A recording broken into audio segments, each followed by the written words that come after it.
enaltecido y abrumado por el poder de la magia y el ocultismo, rendido entre las cenizas de la sombra emocional, pude entender los secretos de mi ser interior, de la mano de un ayudante angelical, asistido por trabajadores de la luz.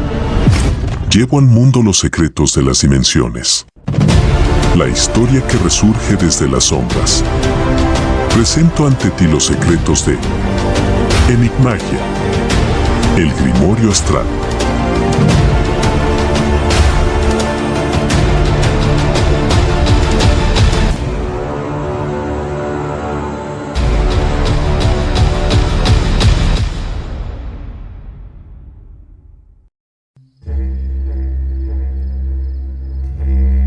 Historias del Brujo Aurelio. Hola, amigos de Enigmagia, el Grimorio Astral. En un programa anterior, les conté una de las tantas historias que fuese contada por mi amigo Aurelio, el Brujo Aurelio, sobre uno de los tantos eventos en los que él, personalmente, tuvo conocimiento y contacto con algunos de los protagonistas de la historia misma, en ese caso, el relato del terror de la cegua, o al menos, uno de ellos, ya que Our, como le decía a veces de cariño, en su carrera de sacerdote, tuvo muchos encuentros con historias similares y aún más espeluznantes que esa. Hoy les contaré una historia que Aurelio me contó en primera persona. Él mismo presenció parte de lo sucedido. De antemano, agradecemos su valiosa colaboración dando me gusta a este video, suscribiéndote al canal si aún no lo has hecho y activando la campanita de notificaciones. De joven, Aurelio estudió en España y otros países de Europa en los que vivió temporalmente durante su larga carrera como seminarista jesuita, desde el noviciado hasta la etapa de los últimos votos y la posterior etapa de especialización.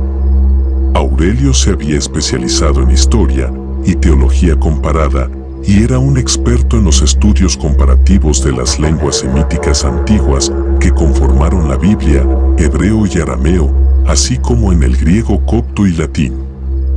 Asimismo, tuvo la oportunidad de formarse en una especialidad de teología comparada entre el judaísmo antiguo y estudios védicos, siendo uno de los pocos expertos en sánscrito al servicio de un grupo especial de estudio de dicha lengua. De aquí en adelante, rescato esta historia con auxilio de lo que mi memoria me pueda colaborar de aquellos días en los que él me contaba sus relatos y con la invaluable ayuda también de los diarios que él me heredó, correspondiente a decenas de tomos de los registros de toda su vida. De aquí en adelante se presenta la historia contada en primera persona, cerrando yo mis ojos e imaginando que es el mismo Aurelio, el mago, mi amigo, quien me los relata desde el más allá, como lo hacía en aquel tiempo, sentado en su silla mecedora o en su hamaca, junto al trapiche en su casa en el campo. Durante parte de mi formación como seminarista, viví en un colegio que tenía una propiedad bastante amplia, que abarcaba varias hectáreas del este de España, en una zona de la campiña, muy cerca de Cataluña. En la extensa propiedad, había una serie de edificaciones antiguas, algunas de ellas eran capillas y otras, una especie de guarderías u orfanatos desocupados, pues las condiciones eran ruinosas y exigían muchos gastos de reparación, por lo que simplemente fueron abandonadas y dejadas a su suerte, o al menos eso se decía de ese sitio cuando yo llegué. Según me contaron, en ese entonces, no era recomendable visitar esa área de la propiedad porque, según les indicaban a los estudiantes, las vigas y columnas podrían caer en cualquier momento y por eso nadie debía ir. No obstante, lo anterior, como si yo fuese un verdadero imán para escuchar y encontrar la información que se escondía a la vista de los demás, obtuve una versión de la historia diferente. Uno de los viejos cocineros del seminario principal había entablado una relación de amistad conmigo y me contó lo que, desde hace tiempo, era un secreto a voces entre los más veteranos del lugar.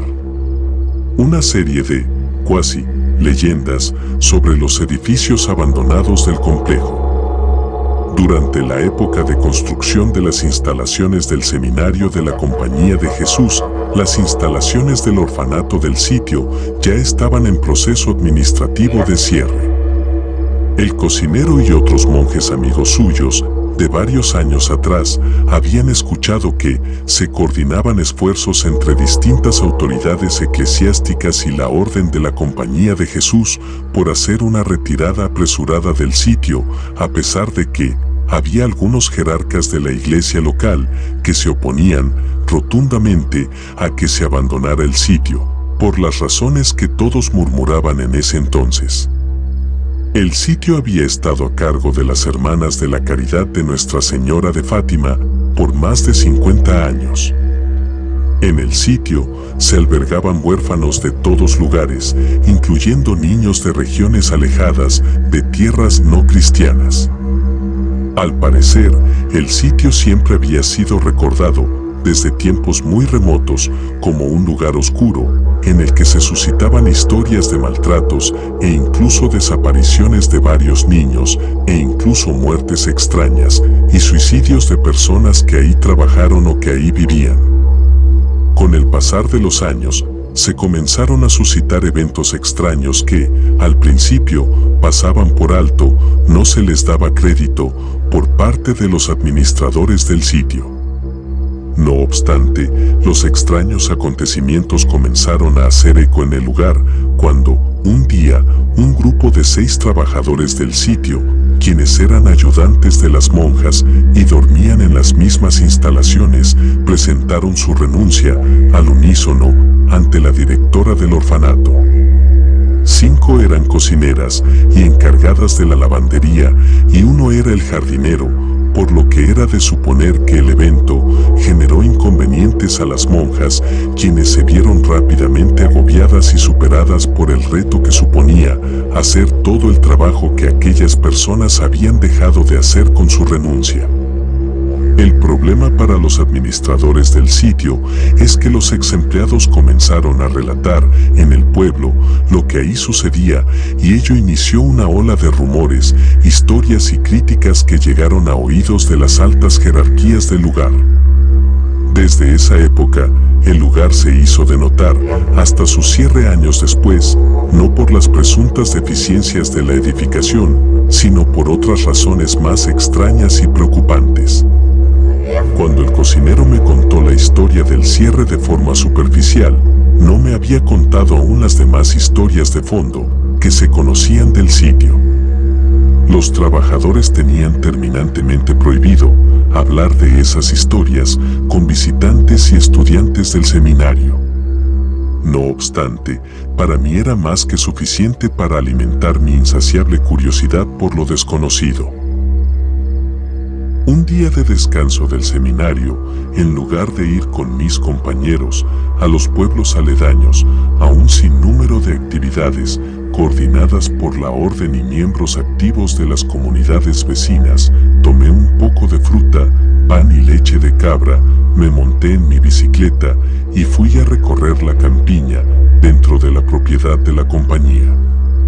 Había notado que, favorable a mi instinto de aventura, no había nadie cerca, entre el camino que llevaba al pueblo y el trillo que llegaba hasta el área 51 de ese lugar, las edificaciones abandonadas del orfanato antiguo. Me dirigí al sitio, que estaba a unos 5 kilómetros, debiendo atravesar la propiedad de la compañía, otra finca ganadera de la orden, arrendada a un hacendado del lugar, y otra vez, una de las propiedades pertenecientes a la Orden de la Compañía de Jesús, hasta llegar al sitio prohibido dentro de esta tercera propiedad. Al llegar al lugar, mi instinto de percepción extrasensorial, hiperdesarrollado, advirtió inmediatamente que, en el ambiente, se percibía algo fuera de lo normal, muy diferente al aire fresco y revitalizante de toda aquella hermosa región campestre. Todo el sitio, dentro de la tercera propiedad de la orden, estaba rodeado de grandes árboles de diferentes especies que contribuían a dar un aire de demarcado aislamiento al sitio. El lugar estaba muy lleno de vida vegetal y animales propios del lugar. Incluso ese mismo primer día, pude advertir que, a lo lejos, había unos lindos zorros rojos, ardillas y toda clase de pájaros.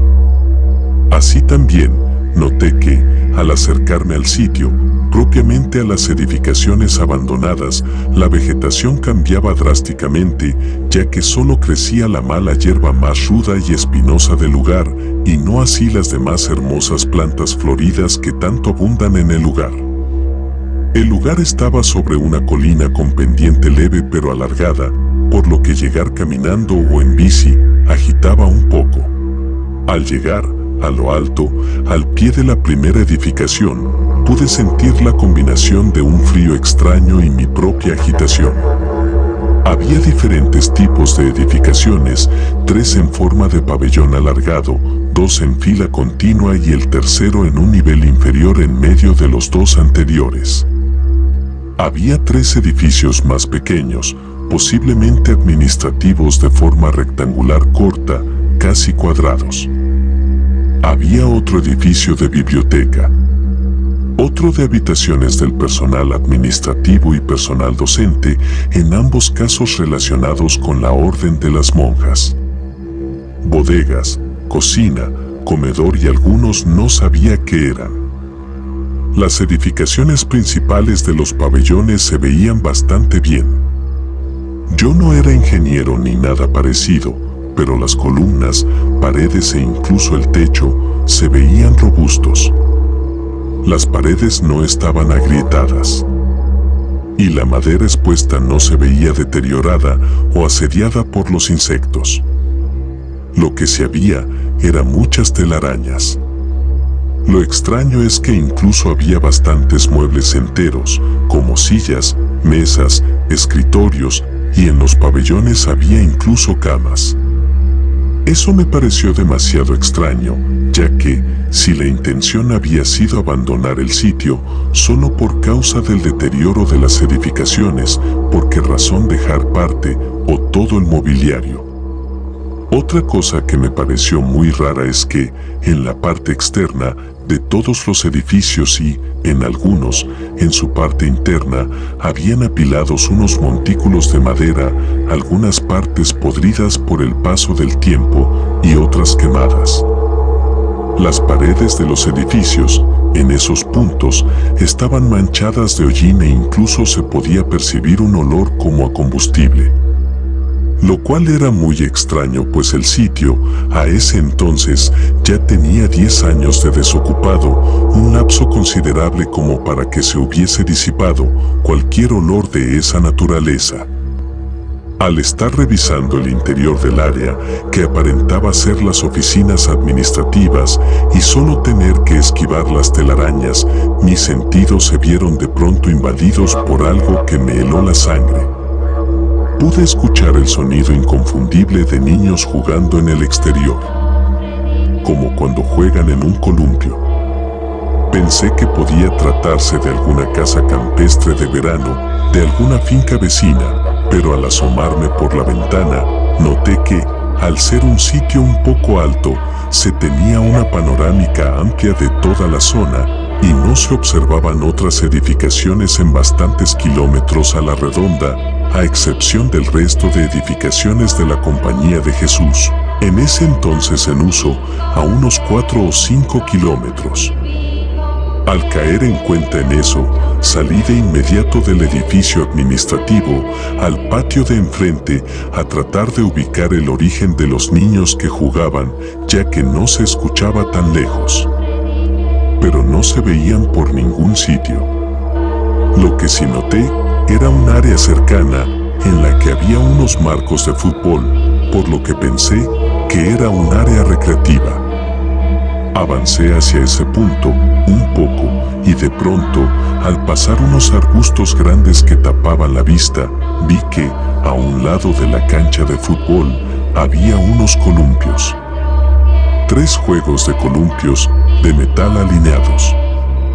Noté que, en uno de los columpios, las cadenas de las hamacas de asiento de mesero estaban moviéndose en forma pendular, como si alguien las estuviese usando o las acababan de dejar de usar de un salto. Eso me pareció terrorífico, pues supuse que nadie dejaría ir a sus hijos a jugar solos a un sitio alejado como ese. Pero traté de tranquilizarme a mí mismo, diciéndome que sí era posible y normal que hubiese niños traviesos y aventureros en el sitio, que eso no debería tener nada de extraño, pues yo mismo debía recordar que era así de aventurero unos años antes, en mi niñez. Así que caminé un poco más, mirando en todas direcciones, para ver dónde debían estar los pequeños bandidos que jugaban en algún lugar. Pero no vi nada, de nada.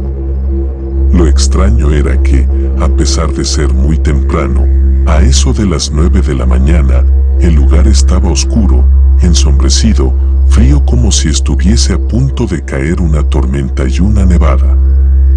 Pero en el cielo, solo había unas pocas nubes en todos los alrededores, ya que a pesar de que estábamos en la época de transición, no había pronóstico ni señal de tormenta para ese día y, por el contrario, cuando venía de camino, el sol estaba radiante. Me di por vencido de encontrar a dichos niños y me dispuse a regresar al edificio de los pabellones cuando, en mis primeros pasos de regreso, volví a escucharlos. Pero esta vez en aparente mayor cantidad y escuchándolos esta vez en la misma dirección de los pabellones. Eso sí que no me pareció normal, porque el sonido era como si hubiesen más de 10 niños.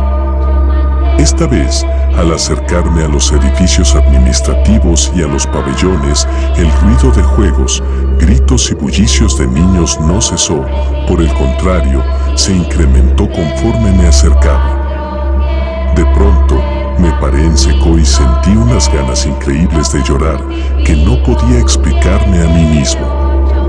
Era una gran tristeza que me invadía. No tenía, antes de ese instante, ningún motivo de llorar, ni evoqué ningún recuerdo triste, ni nada similar. Mi piel se erizó por completo y mis piernas comenzaron a debilitarse. Estuve unos instantes, inmóvil, tratando de hacer ejercicios de respiración, como los que nos enseñaron en el Seminario de Ejercicios Espirituales de San Ignacio de Loyola. Al reponerme un poco, mi sentido agudo de la curiosidad y mi aún fuerza de aventura de joven me llevó a seguir hacia los edificios y al pie de estos el ruido cesó de pronto. Eso fue aún peor para mí, porque el cambio brusco y repentino del ruido a un silencio total fue aún más impactante. Seguí mis pasos y tomé los escalones desde el patio hacia el primer pabellón en cámara lenta. Cuando al terminar los últimos escalones y mi vista se niveló con los ventanales amplios, estaba absolutamente seguro de que, al mirar hacia dentro del primer pabellón, todo estaría como el resto de los sitios que había observado a ese momento, vacío y lleno de muebles viejos, sucios y llenos de telarañas. Esa hubiese sido, para mí, la experiencia ideal, antes de dar media vuelta e irme de regreso al seminario de forma apresurada. Pero eso no fue lo que malditamente sucedió. Al asomarme hacia el interior, vi a un grupo de niños sentados en el piso, en forma de rueda, con la vista hacia el suelo y en absoluto silencio. Vestían unas batas grises largas, como las que probablemente debían usar al dormir. Al ver aquello, me quedé inmóvil y en mi mente no surgía ninguna idea de qué rayos hacer al instante siguiente. Luego pensé en alzar un poco la voz para decir «Hola, chicos» o algo parecido. Pero mi boca no estuvo de acuerdo con mi cabeza y en clara rebeldía hacia mis pensamientos no se dignó a moverse ni pronunciar palabra alguna. Pero mi mano derecha sí quiso contribuir un poco a la paradoja de ¿qué hacer? Di un par de golpes con mis nudillos a la madera de la puerta de ingreso. Toc toc. Solamente eso, sin pronunciar palabra alguna. Nada sucedió. No hubo ninguna reacción en los chicos. Ninguna. Y eso me desconcertó aún más y más. Lleno de angustia y del terror más intenso, di media vuelta para regresar bajando los pocos escalones de la entrada, cuando de pronto, sin oportunidad previa de reaccionar ni de pensar nada, me topé con 3 niños más que venían corriendo desde el exterior, subiendo las escaleras hacia el interior del pabellón. Aquellos seres transmitían una energía de angustia en las palabras que pronunciaron justo a mi lado en un instante que nunca olvidaré. Las palabras que los escuché decir fueron las siguientes: corran, corran, que las monjas se enojarán y nos castigarán. Al pasar junto a mí, la altura de sus cabecitas apenas nivelaba con la altura de mi cintura y no pude ver con detalle la expresión de sus rostros porque, a ese instante, yo ya me había dado la vuelta, viendo hacia el exterior, y estos 3 pequeños venían muy rápido y viendo hacia el suelo, ingresando al pabellón, por las mismas escaleras que yo estaba bajando. Todo sucedió muy rápido. Seguí con pasos alargados y rápidos. Varios metros hasta el sitio en el que dejé mi bicicleta. La tomé y pedaleé, colina abajo, con 1000 cosas en mi cabeza.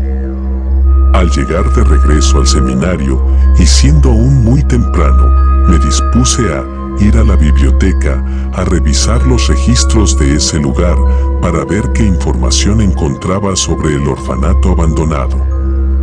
No sin antes ir brevemente a la cocina para ver si me podían preparar un té o un chocolate caliente o simplemente leche azucarada para entonar un poco el temblor de mi cuerpo, el rápido palpitar de mi corazón y los pensamientos que, a 1000 por hora, pasaban por mi mente sobre lo recién sucedido.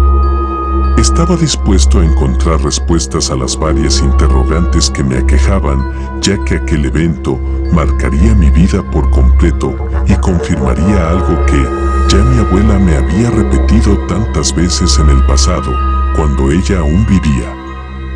Al decirme que yo tenía una sensibilidad especial a los movimientos de las almas desencarnadas.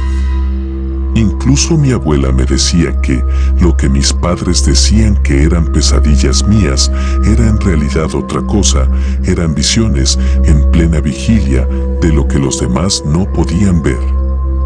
Parece ser que, al igual que mi abuela materna y la madre de esta, yo había heredado cierta facilidad a las manifestaciones que los difuntos querían hacer notar para comunicarse o enviar un mensaje específico a los vivos. Eso a pesar de que los muertos, me decía mi abuela, no estaban muertos y que incluso tenían más vida que los vivos de carne y hueso. Lo cierto es que, ese día de descanso en el seminario, no pude pegar el ojo en toda la noche y me dispuse a meditar en los ejercicios espirituales de San Ignacio para apaciguar mi alma un poco y esperar el momento oportuno para averiguar qué había pasado en aquel orfanato. Si mi cuerpo y mis nervios no se oponían, en franca rebeldía, poder regresar a aquel lugar frío, pero, sobre todo, conmovedor. Esa sería la primera de muchas ocasiones en las que iría al orfanato abandonado. Así como la primera de varias experiencias extremas que pude vivir en aquel sitio con el mundo del más allá, el mundo de quienes se fueron, dejando algo pendiente o querían enviar algún mensaje. Esto fue todo por hoy. Gracias por acompañarnos. Agradecemos tu valiosa colaboración dando me gusta a este video, suscribiéndote al canal si aún no lo has hecho y activando la campanita de notificaciones. Esto fue Enigmagia. El Grimorio Astral. Hasta nuestro próximo encuentro con la magia.